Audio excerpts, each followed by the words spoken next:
کئی دفعہ وقت گزر جاتا ہے، لہجہ نہیں بھولتا، لہجہ یاد رہتا ہے۔ آپ تو 2 منٹ کے لیے غصے میں تھے نا، تو آپ نے کوئی بات کر دی کسی غریب کو، کسی شخص کو، آپ غصے میں تھے، آپ نے کہہ دیا، اس بیچارے نے سن لیا، لیکن وہ باتیں اسے سونے نہیں دیتی، بار بار یاد آتی۔ کوئی آپ کے ساتھ تلخ کلام کر دے نا، کبھی تلخ گفتگو کر دے، بندہ جب سامنے آتا ہے وہ باتیں یاد آ جاتی ہیں، تکلیف ہوتی ہے، اور وقت گزر جاتا ہے۔ لڑائیاں ہمیشہ چل نہیں سکتی۔ لڑائی کتنی دیر کی ہوتی ہے؟ 1 دن کی، 2 دن کی۔ قتل بھی ہوں تو اگر قاتل کو پھانسی بھی ہو جائے تو پھانسی کے بعد بالآخر لڑائی تو ختم ہو ہی گئی نا۔ لڑائی ہمیشہ چلتی، تلخی ہمیشہ چل سکتی نہیں۔ تلخی روٹین میں چلنے والا سکہ، کوئی سکے روٹین میں چلتے وقتی ہوتے۔ یہ جو غصے کا لب و لہجہ ہے، تلخی کا سکہ، یہ بھائی روٹین میں نہیں چلتا، اس نے ایک نہ ایک دن ختم ہو جانا ہے۔ روٹین میں پیار ہی چلتا ہے۔ حضرت جابر ابن عبداللہ کہتے ہیں حضور پہلے دن مدینہ منورہ آئے، میں زیارت کے لیے گیا تو میں نے مسکراتے دیکھا۔ 10 سال میں دیدار کرتا رہا، اور وصال سے چند دن پہلے بھی میں نے زیارت کی تو مدینے والے محبوب کو مسکراتے ہوئے دیکھا ہے۔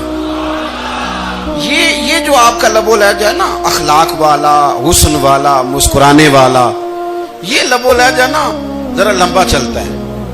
یہ روٹین ہے، یہ روز چلے گا۔ یہ سکہ وہ ہے جو رائج الوقت رہتا ہے، یہ کبھی بھی ختم ہونے والا یہ خزانہ ہے۔ تو یہ جو آپ کا تلخ لب و لہجہ ہے، یہ روٹین نہیں۔ عارف رومی رحمت اللہ علیہ فرماتے ہیں کہ مثال دینے کے لیے بات سمجھاتے ہیں، فرماتے ہیں ایک شخص جنگل میں لکڑیاں کاٹنے جایا کرتا تھا تو شیر سے دوستی ہو گئی، یعنی ڈائریکٹ بادشاہ سے دوستی ہو گئی، اور بادشاہ بھی وہ جو جنگل کا بادشاہ ہے، جنگل کے بادشاہ سے دوستی ہو گئی۔ اب وہ لکڑہارا غریب آدمی تھا، لکڑیاں تو کاٹنی ہوتی تھی، تو وہ جنگل کا بادشاہ اعلان کر دیتا جانوروں کو کہ میرا دوست آیا، ایک تو کوئی تنگ نہ کرے، اور دوسرا یہ کہ سب لوگ مل کے اس کے ساتھ تعاون کریں۔ کبھی کوئی جانور لکڑیاں اکٹھی کراتا، کبھی کوئی اپنی پشت پہ گدھا، بیل، گھوڑا، خچر رکھ کے وہ لکڑیاں باہر چھوڑنے آتا۔ تو اب اس کی بڑی دھوم مچ گئی جنگل کے اندر۔ لکڑہارا مزدور تھا، وہ بادشاہ سے دوستی کر کے بادشاہ ہی بن گیا۔ وہ گھر آ کے نا بیوی کو اکثر بتاتا کہ میرا ایک دوست ہے، میں جاتا ہوں تو ساری پہلے ہی مخلوق کھڑی ہوتی ہے میرے استقبال کے لیے۔ دوستی جو بڑے سے ہو گئی ہے۔ بنا ہے شاہ کا مصاحب تو پھر یہ ہے اتراتا، وگرنہ شہر میں غالب کی آبرو کیا ہے۔ ہم نے تو پوچھتا ہی کوئی نہیں، یہ تو بنا ہے شاہ کا مصاحب تو پھر یہ ہے اتراتا، وگرنہ شہر میں غالب کی آبرو کیا ہے۔ تو وہ لوگوں کو بتاتا، بیوی کو بھی بتاتا دوست ہے، تو بیوی کہنے لگی اتنے تو تعریفیں کرتا، یہ نہیں بتایا کہ وہ جنگل کا شیر ہے، پر نیرا دوست بتا دیا۔ بیوی کہنے لگ گئی کہ تو اتنا جو اس کا ذکر کرتا ہے تو کسی دن بلا نا، بلا کسی دن تاکہ اس کی دعوت کریں۔ اب اس نے پھر نہ اس کو پردے میں رکھا، کیا کہتے ہیں آج کل، سرپرائز دینا ہے، مگر سرپرائز دینا ہے، پردے میں رکھا کہ وہ شیر ہے۔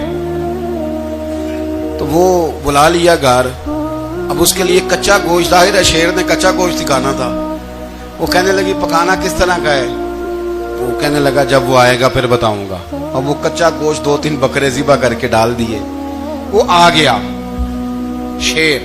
عارف رومی کہتے جب وہ آیا نا تو اس کی بیوی نے دیکھا تو اس نے ایک سخت جملہ کہہ دیا، کہنے لگی اوہو میں سمجھی تھی پتہ نہیں کون ہے، اس طرح کے درندے تیرے یار ہیں، کتے بلے دوست بنائے ہوئے ہیں، یہ کیا بات ہوئی؟ خیر وہ شیر نے سن لیا، گوشت کھایا، وہ چلا گیا۔ اگلے دن لکڑہارا لکڑیاں کاٹنے گیا تو شیر نے ملاقات کرتے ہی لکڑہارے سے کہا کہ یہ نا کلاڑی اٹھا اور میری پشت پہ نا ایک زخم کر دے۔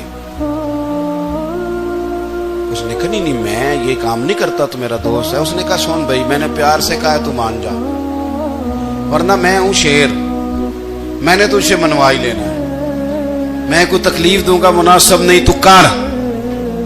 اس نے کلاڑی اٹھائی اور اس کی پشت پہ ایک زور سے زخم لگا دیا، خون بہنے لگا۔ اس نے کہا تو نے آج کے بعد آنا ہے, لکڑیاں کاٹنی ہے, تجھے کوئی کچھ نہیں کہے گا, بس یہ ایک حکمت تھی جو میں نے کیا ہے. قصہ مختصر, وہ آتا رہا, لکڑیاں ملتی رہیں, خدمت بھی ہوتی رہی, 6-8 ماہ گزر گئے. ایک دن شیر اس سے کہنے لگا یہ میرے ذرا بال اٹھا کے دیکھ, وہ جو تو نے زخم لگایا تھا وہ کہاں پہ ہے. اس نے وہ بال اٹھا کے دیکھا تو زخم ملا ہی نہیں, کئی جگہ پہ ٹٹولا کا, یار یہاں تھا یہاں تھا یہاں تھا. شیر نے پھر کیا کمال ہی جملہ کہا, اس نے کہا کہ وہ جو کلاڑی کا زخم تو نے لگایا تھا نا وہ مکمل ہو گیا, لیکن تیری بیوی کا جو لہجہ تھا اور اس کی جو تلخی تھی وہ آج تک میرے ذہن میں موجود ہے, وہ ابھی بھی مجھے تکلیف دیتی ہے. بات سوچتا ہوں مجھے اس نے درندہ کہا, اس نے میرے بارے میں اتنے کچے اور کمزور اور سخت جملے کہے, تو وہ بات مجھے بھولتی, وہ آج بھی میرے ذہن میں اسی طرح گونجتی ہے. تلخ جملے جو اس نے کہے اور خوفناک جو انداز اس نے اختیار کیا, وہ بات مجھے کبھی بھی بھولتی. تو آپ کے لفظ لوگوں کو بھول جاتے ہیں پر لہجہ یاد رہتا ہے اگر ہم اپنے لہجے پر تھوڑی توجہ ہی کر لیں. کچھ لوگ کہتے ہیں جی میرا جی روٹین ہی یہ ہے بات کرنے کی, تو یہ یاد رکھنا کسی وقت ایسا بھی ہوتا ہے کہ شیر کو سوا شیر مل جاتا ہے. پھر ایسا نہ ہو کہ آپ کی تلخی کی جواب میں کوئی اس طرح کی تلخی ہو کہ پھر آپ اس کو کبھی بھلا نہ سکیں. ہمارے ہاں نا یہ دور تیزیاں دکھانے کا دور ہے, کچھ لوگ ضرورت سے زیادہ تیزی دکھانے کی کوشش کرتے ہیں. ان بیچاروں کا کبھی کبھی اتنا سخت نقصان ہوتا ہے کہ ان کو ان سے بھی کئی گنا تیز بندہ مل جاتا ہے. وہ کسی ایسی جگہ جا کے بیچارے الجھ جاتے ہیں جہاں سے واپسی کا راستہ نظر نہیں آتا. اس لیے نبی پاک صلی اللہ تعالی علیہ وسلم نے فرمایا کہ حسن اخلاق والا آدمی اپنے اخلاق کی بنیاد پر نفلی روزہ رکھنے والوں اور رات کو قیام کرنے والوں سے زیادہ فضیلت حاصل کر لیتا ہے. اس لیے کہ اس کا اخلاق, اس کا لب و لہجہ, اس کا انداز, اس کی گفتگو, وہ جو گفتگو اس کی ہوتی ہے وہ اتنی میٹھی ہوتی ہے کہ لوگوں کے دل نہیں ٹوٹتے, بلکہ بعض اوقات اس کی گفتگو کی وجہ سے جو غم زدہ آدمی ہوتا ہے اسے سکون مل جاتا ہے, اسے تسلی. دیکھیں انسان نے انسان رہنا ہے, اس نے نہ فرشتہ بننا ہے معاذ اللہ, نہ اس نے خدا بننا ہے, اس نے انسان رہنا ہے. لیکن وہ کچھ بھی نہیں کسی کا سنوار سکتا, صرف اتنا ہے کہ اگر آنے والے کی وہ صرف اشک شوئی کر دے, بات توجہ سے سن لے اور جاتے وقت 2 جملے تسلی کے بول دے, اور اس کے جو بول ہوں وہ ذرا میٹھے ہوں, میٹھے کھ سواد نہیں مشری اندر, اساں کھنڈا می چک ڈٹھیاں پڑے نہ ساریاں شیواں نالوں گلاں سجن دیاں مٹھیاں. اگر انداز تھوڑا سا شستہ ہو, انداز تھوڑا سا ٹھیک ہو, لب و لہجہ تھوڑا سا ٹھیک ہو. اب ہمارے جو جدید اسکالر آئے ہیں وہ کہتے ہیں باڈی لینگویج. باڈی لینگویج کیا ہے؟ نہیں آپ نے کچھ بھی نہیں کہا, لیکن کسی بندے کی طرف دیکھ کے نا آپ تنزن ہنسے ہیں, صرف تکلیف ہوتی ہے کہ نہیں؟ تو آپ نے بات تو کی کوئی نہیں. اس کا مطلب ہے لفظوں کا نہیں لہجوں کا بھی اثر ہوتا ہے, لہجوں کا بھی اثر ہوتا ہے. جو لہجے ہوتے ہیں یہ بڑے دیر پا ہوتے ہیں, ان کے اندر بڑی مسکراہٹ ہوتی ہے, ان کے اندر بڑا پیار ہوتا ہے. اور آپ ترشروح ہو کے جب کوئی کام کرتے, سخت ہو کے کوئی کام کرتے, تو پھر اس کے اندر حسن نہیں رہتا, خوبصورتی نہیں رہتی. نبی پاک علیہ السلام کا فرمان سنیں, میں بات کو سمیٹوں, کلیجہ ٹھنڈا کرتا ہے. حضور نے فرمایا قیامت کے دن میرے زیادہ قریب وہ لوگ ہوں گے جن کے اخلاق زیادہ اچھے ہوں گے. ان کو نہ ذرا نیڑے جگہ ملے گی, قرب میں ذرا جگہ ملے گی, قرب میں. اساں جے ہاں گناہیاں دا جدو آمال نامہ پھرول ہوئے, ذرے ذرے نے سامنے آ جانے, جو جو منہ تھی بولیا بول ہوئے. اساں کول حضور دے بیٹھ رہنے, لکھ عمل ترکڑی تول ہوئے, او دے کولوں کی رب نے حساب لینا جیڑا بیٹھا ہی محمد دے کول ہوئے. او دے کولوں کی رب نے حساب لینا بیٹھا ہی حضور دے. تو نبی پاک نے فرمایا بیٹھ جاؤ گے میرے قریب, پر شرط ہے اخلاق اچھا ہونا چاہیے, تمہارا لب و لہجہ شستہ ہونا چاہیے. جگہ نیڑے مل جائے گی, نیڑے جگہ مل جائے گی, پر پہلے آنے والوں کو نہیں. کوئی کہے میں پہلے گیا ہوں تو مل گئی، نہ اسے ملے گی جس کا اخلاق اچھا ہے، جس کا لب و لہجہ ٹھیک ہے، جس کا انداز فکر اچھا ہے۔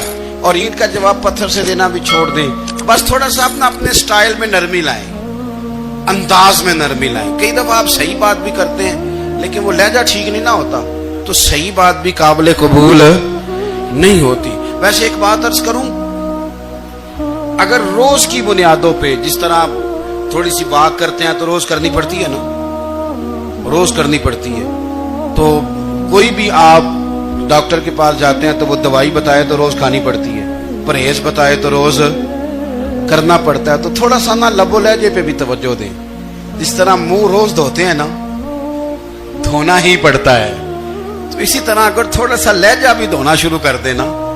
یہ جو لوگ آپ سے تھوڑا تھوڑا شکوہ کرتے ہیں تو اس نے کہا تھا کہ میرے لہجے میں غرور آیا تھا، اس کا حق تھا کہ وہ شکایت کرتا، تو کہیں تو ایسا ہے نا، کہیں تو کوئی تو بات بہو نے غلط کی ہے نا کہ ساس رو رہی ہے، کچھ تو ساس نے ایسا کہا ہے نا کہ بہو بیچاری کپڑے باندھ کے بچوں سمیت کہتی ہے گزارا نہیں ہوتا، کچھ تو ایسا بھائی آپ نے کہا ہے نا کہ کسی شخص کے من پسند روٹی پکی ہے پر وہ بیچارہ 3 دن